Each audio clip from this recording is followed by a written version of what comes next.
1 litre দুধের শরবত তৈরির জন্য 50 গ্রাম পেস্তা বাদাম, 50 গ্রাম কাজু বাদাম, 50 গ্রাম কাঠবাদাম, 2 চামচ জাফরান এবং গুঁড়ো দুধ। প্রথমে কিছু বাদাম একত্রে মিশিয়ে সামান্য দুধ দিয়ে একটি বাদামের পেস্ট তৈরি করে নিতে হবে, আর অবশিষ্ট বাদামগুলো কুচি করে রেখে নিতে হবে। এবার একটি পাত্রে মাঝারি আঁচে 1 লিটার দুধ ভালো মতো নেড়ে চেড়ে জাল দিতে হবে।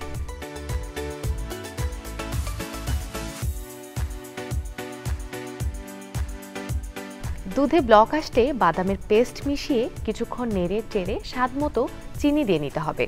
চিনি গলে গেলে তাতে কুচি করে রাখা বাদামগুলো মিশিয়ে নিতে হবে কিছুক্ষণ জাল দেওয়ার পর পর্যন্ত।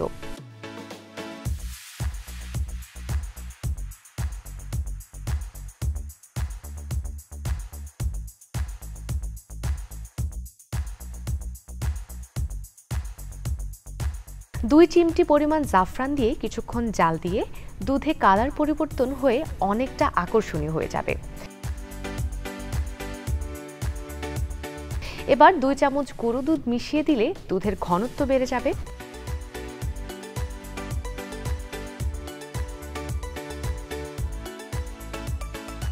এক লিটার দুধের পরিমাণ 4 ভাগের 1 ভাগ কমে গেলে চুলো থেকে নামিয়ে ঠান্ডা করে ফ্রিজে রেখে দিন এবং ইফতারে ঠান্ডা ঠান্ডা পরিবেশন করুন দুধ বাদামের শরবত।